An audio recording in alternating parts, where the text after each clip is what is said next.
નમસ્કાર દર્શક મિત્રો, હું જ્યોતિ ગુપ્તા. સંપૂર્ણ ન્યૂઝમાં આપનું સ્વાગત છે. જોઈએ આજના મુખ્ય સમાચાર. ખારાના પ્રાથમિક આરોગ્ય કેન્દ્રમાં ગરીબ દર્દીઓની ફીના નામે ઉઘાડી લૂંટ. સારવાર અર્થે આવતા લોકોને નાણાંના બદલે કરાય છે સારવાર. ફ્રૂટની આડમાં વિદેશી દારૂની સપ્લાય કરતું છોટા હાથી ઝડપાયું. ભીલડી પોલીસે મુડેટા ટોલ નાકા નજીકથી દારૂ ભરેલા છોટા હાથી સહિત 2 રાજસ્થાની શખ્સને ઝડપ્યા.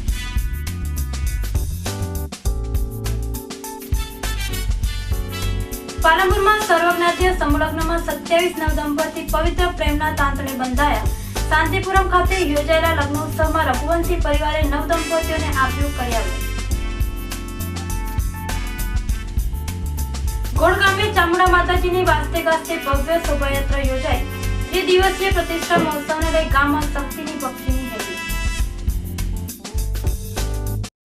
સંપૂર્ણ ન્યૂઝ આપની આંગળીના ટેવે આપના એન્ડ્રોઇડ મોબાઈલના પ્લે સ્ટોરમાં જઈ સંપૂર્ણ ગુજરાતની એપને ડાઉનલોડ કરો તથા ઇન્ટરનેટ ઉપર સંપૂર્ણ ન્યૂઝ જોવા લોગિન કરો www.youtube.com/સંપૂર્ણ ન્યૂઝ. જોઈએ સમાચારો વિગતવાર.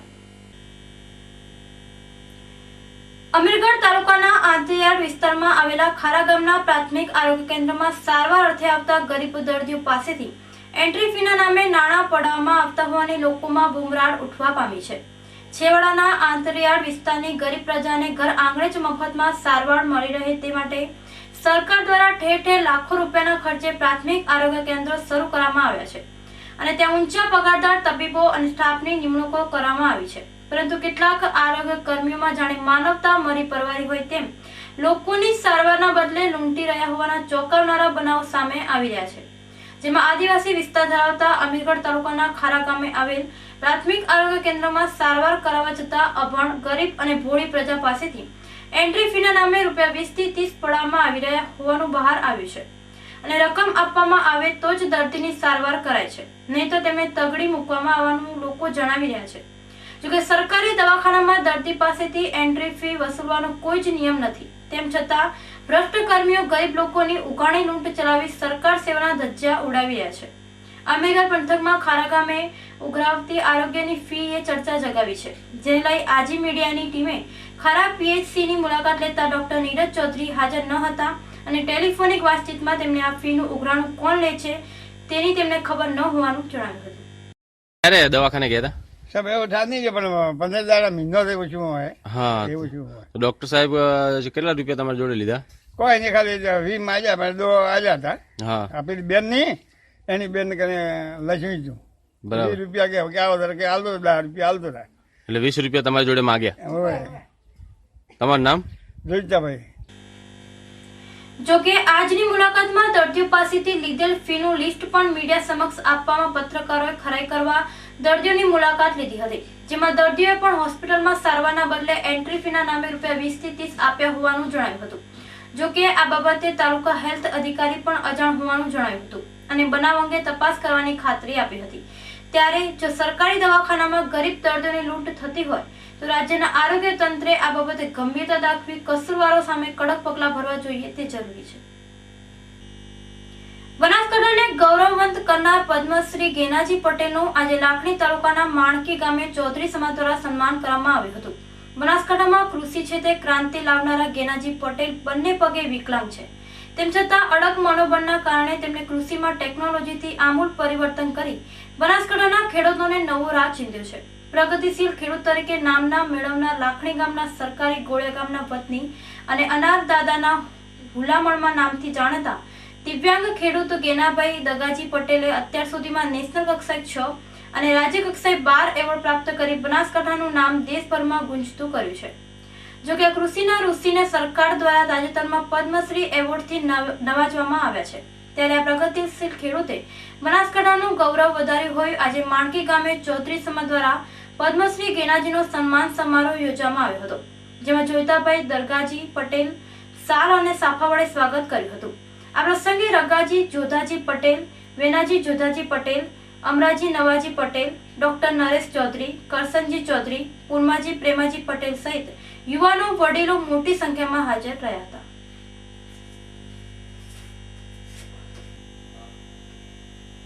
બનાસકાંઠાની ભીલડી પોલીસે ફ્રૂટની આડમાં વિદેશી દારૂની સપ્લાય કરતા 2 રાજસ્થાની શખ્સને છોટા હાથી સાથે ઝડપી પાડી 884 બોટલ વિદેશી દારૂ કબજે કર્યો છે. ભીલડી પોલીસ મથકના PSI BN Modhwadia police team સાથે મોડેઠા ટોલનાકા પાસેના રોડ ઉપર નાકાબંધી ગોઠવી વાહનોની ચેકિંગ ઝુંબેશ હાથ ધરી હતી, જેમાં એક શંકાસ્પદ છોટાહાટી ગાડીને થોભાવી તેની તલાશી લેતા આ ગાડીમાં ફ્રૂટના ખોખામાં સંતાડેલ ₹3,53,600 ની કિંમતનો 884 બોટલ વિદેશી દારૂ મળી આવતા પોલીસે 3 લાખની ગાડી મળી કુલ ₹6,53,600 નો મુદ્દામાં જપ્ત કરી ગાડીમાં સવાર પૂનમારામ નારાયણરામ બિશ્નોઈ રહેવાસી બાગલી પોસ્ટે દેવડા તાલુકો સાંચોર અને બબુતારામ હીરાજી બિશ્નોઈ રહેવાસી સરણાવ તાલુકો સાંચોર રાજસ્થાનવાળાને પકડી તેમની વિરુદ્ધ ભીલડી પોલીસ મથકે પ્રોહિબિશન ધારા હેઠળ ગુનો દાખલ કરી બનાવની તપાસ હાથ ધરી છે. પાલનપુરના જગાણા રોડ ઉપર આવેલ શાંતિપુરમ આશ્રમ ખાતે આજે શ્રી સદગુરુ કબીર રામ સ્વરૂપજી ફાઉન્ડેશન દ્વારા 13મા સર્વજ્ઞાધ્ય સમૂહ લગ્નોત્સવ યોજાયો હતો, જેમાં 27 નવદંપતિ શાસ્ત્રોક્ત વિધિ વિધાન મુજબ પવિત્ર લગ્નના તાંતણે બંધાયા હતા. ગરીબ અને જરૂરિયાતમંદ પરિવારોને મદદરૂપ બનવા અને લગ્ન પાછળનો ખોટો ખર્ચ અને સમયનો બચાવ થાય તે માટે પાલનપુરમાં શ્રી સદગુરુ કબીર રામ સ્વરૂપદાસજી ફાઉન્ડેશન દ્વારા સર્વજ્ઞાધ્ય સમૂહ લગ્નોત્સવ યોજવામાં આવી રહ્યા છે, જેમાં જે શહેરના જગાણા રોડ ઉપર આવેલ સત્યમ સંસ્કાર મંદિર શાંતિપુરમ ખાતે 13મો સમૂહ લગ્નોત્સવ યોજવામાં આવ્યો હતો, જેમાં 27 નવયુગલોએ પવિત્ર અગ્નિની સાક્ષી પ્રભુત્વમાં પગલાં માંડ્યા હતા. આ સમૂહ લગ્નોત્સવમાં તમામ નવદંપતીઓ રઘુવંશી ઠક્કર પરિવાર દ્વારા કરિયાવરમાં ગાદલા, પલંગ, ગેસ સગડી સહિત જીવન જરૂરિયાતની ચીજવસ્તુની ભેટ સોગાદો આપવામાં આવી હતી, તેમજ ફાઉન્ડેશનના અધ્યક્ષ સરલાબેન અને ટ્રસ્ટીઓ તેમજ આગેવાનો હાજર રહી નવદંપતીઓને આશીર્વાદ આપ્યા હતા. અમારા રઘુવંશી પરિવાર તરફથી અહીં 13મો સમૂહ લગ્ન 27 દીકરીઓના લગ્ન સામૂહિક સમૂહ લગ્ન અહીં ઉપસ્થિત કરવામાં આવ્યા છે અને ખૂબ જ સારી રીતે આ લગ્ન પરિપૂર્ણ કરવામાં આવ્યું છે અને જેનું સમગ્ર ખર્ચ રઘુવંશી પરિવાર તરફથી કરવામાં આવ્યો છે અને આ સદગુરુ સેવા આશ્રમ તરફથી બધી જ જાતની વ્યવસ્થા અને સહકાર આ સમૂહ લગ્નનો અમને આપવામાં આવ્યો છે અને સૌ કાર્યકરોના અને સજ્જનોના ખૂબ જ આમ મનમેળથી અને સૌની લાગણીથી આ સમૂહ લગ્ન સારી રીતે સંપન્ન. ડીસા તાલુકા વિઠોદર ગામે આજરોજ ઠાકોર સેના દ્વારા વ્યસન મુક્તિ માટે એક કાર્યક્રમ યોજાયો હતો, જેમાં સમાજને કુરિવાજને દૂર કરવા માટે અને અંધશ્રદ્ધા તેમજ વ્યસન બાબતે ચર્ચા કરવામાં આવી હતી અને ગુટકા તેમજ નશીલા પદાર્થોના વ્યસન ઉપર ભાર મૂકવામાં આવ્યો હતો. સમાજને નશીલા પદાર્થોથી દૂર રહીને સમાજ આગળ લાવે તેવો આશાવાદ વ્યક્ત કર્યો હતો. આ પ્રસંગે હાજર રહેલા ક્ષત્રિય ઠાકોર સેનાના ડીસા તાલુકા પ્રમુખ બચુજી ઠાકોર તેમજ જિલ્લા પ્રમુખ મેલાજી ઠાકોર, સલાહકાર ડોક્ટર જગદીશભાઈ, પ્રદેશ ખજાનચી ચકાજી ઠાકોર, ડીસા સાહેબ પ્રમુખ પ્રવીણજી ઠાકોર, પ્રદેશ મંત્રી પ્રવીણજી ઠાકોર, પ્રકાશભાઈ ગોસ્વામી, ધાનેરા ઠાકોર સેનાના ટીમ તથા ઠાકોર સમાજ દ્વારા મોટી સંખ્યામાં લોકો ઉપસ્થિત રહ્યા હતા અને સમાજને મજબૂત કરવાની હાંકલ કરવામાં આવી હતી. દર્શક મિત્રો, લઈશું વિરામ. વધુ સમાચારો જોઈશું વિરામ બાદ, તો જોતા રહો સંપૂર્ણ ન્યૂઝ.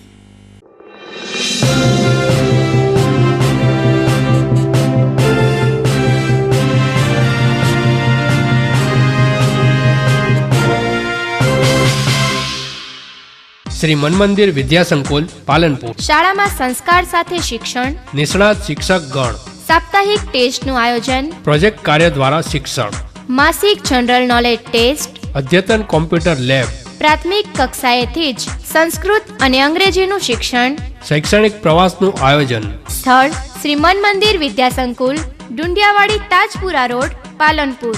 સંપર્ક નીરવ પટિયાર 98 989 40 030. શ્રી મનમંદિર વિદ્યાસંકુલ પાલનપુર.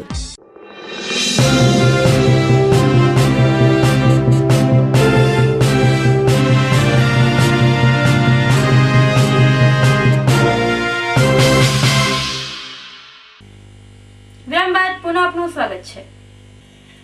પાલનપુર તાલુકાના ઘોડ ધાંધણા ગામે દરબારોની કુળદેવી શ્રી ચામુંડા માતાજીનો 3 દિવસીય પ્રાણ પ્રતિષ્ઠા મહોત્સવ અને સતચંડી મહાયજ્ઞની ધામધૂમપૂર્વક ઉજવણી થઈ રહી છે.